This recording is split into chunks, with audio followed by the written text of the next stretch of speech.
அதிமுக மூத்த நிர்வாகிகளுடன் பன்னீர்செல்வம் அவசர ஆலோசனை நடத்தவுள்ளார். இது தொடர்பான கூடுதல் விவரங்களை செய்தியாளர் ராமச்சந்திரனிடம் கேட்போம். ராமச்சந்திரன், இந்த அவசர ஆலோசனை கூட்டம் எப்போ நடைபெறுது? இதில் ஆலோசிக்கப்பட உள்ள முக்கிய விஷயங்கள் பத்தி சொல்லுங்க ராமச்சந்திரன். முன்னாள் முதலமைச்சர் பன்னீர்செல்வம் அவரது இல்லத்தில் சரியாக 11 மணிக்கு ஆலோசனை நடத்த உள்ளார். இந்த ஆலோசனையில் அந்த மூத்த நிர்வாகிகள் அனைவரும் பங்கேற்க உள்ளனர். குறிப்பாக முன்னாள் அமைச்சர்களான KB முனுசாமி மற்றும் நத்தம் விஸ்வநாதன், சி பொன்னையன், மாஃபா பாண்டியராஜன், அதே போல முன்னாள் சபாநாயகர் PH பாண்டியன், அவரது மகனும் வழக்கறிஞருமான மனோஜ் பாண்டியன், தற்போதைய சட்டமன்ற உறுப்பினராக கூடிய ஸ்ரீவைகுண்ட தொகுதியைச் சேர்ந்த சண்முகநாதன், அவைத் தலைவராக இருந்த மதுசூதனன் உள்ளிட்ட முக்கிய நிர்வாகிகளுடன் இந்த ஆலோசனை நடைபெற உள்ளது. இந்த ஆலோசனை ஆரியபுரத்தில் உள்ள அவரது இல்லத்தில் சரியாக 10 மணிக்கு தொடங்க உள்ளது. இந்த ஆலோசனையில் பிரதானமாக 3 விஷயங்கள் விவாதிக்கப்பட உள்ளதாக தெரிய வருகிறது. குறிப்பாக நாளை சிறப்பு சட்டப்பேரவை கூட்டத்தொடர் நடைபெற உள்ளது. அந்த கூட்டத்தொடரில் இரு அணிகளுக்கு சார்பாக நம்பிக்கை கோரும் வாக்கெடுப்பு நடைபெற உள்ளது.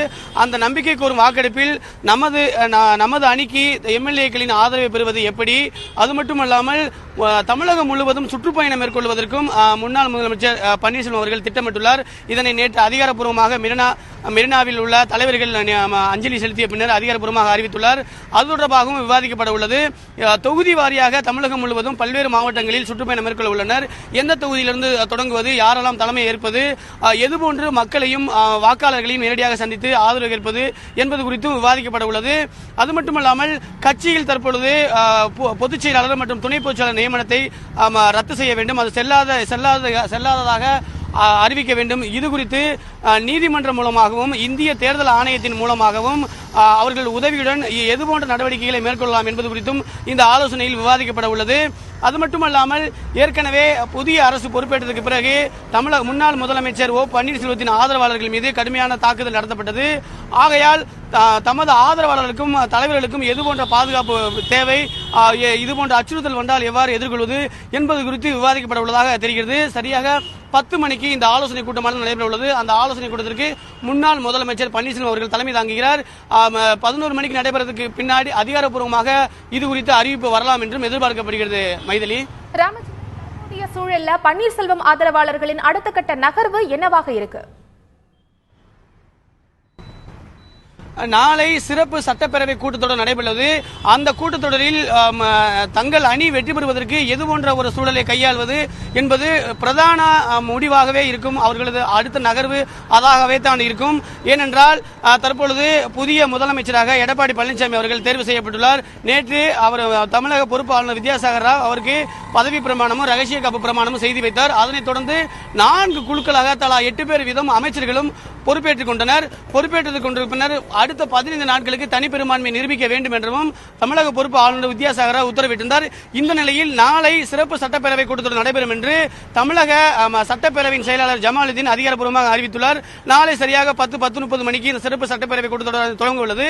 அந்த கூட்டத்தொடரில் தங்களிடம் இருக்கக்கூடிய 9 MLA-க்களுடன் மீதி இருக்கக்கூடிய MLA-க்களோட ஆதரவை பெறுவது எப்படி, அது எதுபோன்ற ஆதரவு நிலைப்பாடை எடுப்பது, ஏற்கனவே இரட்டை மனநிலையில் இருக்கக்கூடிய அதிமுகவின் சட்டமன்ற உறுப்பினர்களின் ஆதரவை பெறுவது எப்படி என்பது குறித்து அடுத்த நகர்வு பிரதான நகர்வாக இருக்கும் என்றும் எதிர்பார்க்கப்படுகிறது. மைதிலி, ராமச்சந்திரன், திரு பன்னீர்செல்வம் அவர்களின் இல்லத்தில் ஏற்பட்ட கைகலப்பை தொடர்ந்து அங்கு போடப்பட்டுள்ள பாதுகாப்பு ஏற்பாடு என்னென்ன? கடந்த 7ஆம் தேதிக்கு பிறகு முன்னாள் முதலமைச்சர் பன்னீர்செல்வம் இல்லத்திற்கு பொதுமக்களும் அதிமுக நிர்வாகிகளும் வரக்கூடிய எண்ணிக்கை அதிகரித்திருந்தது. இந்த நிலையில் நேற்று புதிய முதலமைச்சர் மற்றும் அமைச்சரவை பொறுப்பேற்றது.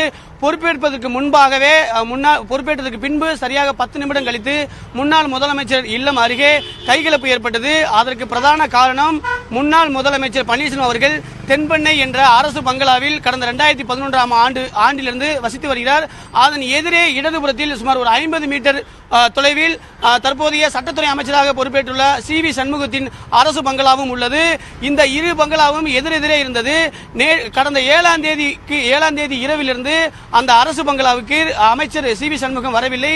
நேற்று பதவியேற்பதற்கு முன்பாக சரியாக 3 மணி அளவில் அந்த பங்களாவில் இருந்து அவர் பதவியேற்பு நடக்கக்கூடிய ஆளுநர் மாளிகையை நோக்கி அவர் தனது வாகனத்தை வாகனத்தில் புறப்பட்டார். அப்பொழுது முன்னாள் முதலமைச்சர் பன்னீர்செல்வத்தின் ஆதரவாளர்கள் அப்பொழுது அவருக்கு எதிராக கோஷங்கள் எழுப்பினர். கோஷங்கள் எழுப்பிய பிறகு பதவியேற்பு விழாவும் நடைபெற்றது. நடந்ததுக்கு பிறகு சரியாக 10 நிமிடம் கழித்து அமைச்சர் CV சண்முகத்தோட ஆதரவாளருக்கும் முன்னாள் முதலமைச்சர் பன்னீர்செல்வத்தின் ஆதரவாளருக்கும் இடையே வாக்குவாதம் ஏற்பட்டது. வாக்குவாதம் இறுதியாக கைகலப்பில் போய் முடிவிட்டது.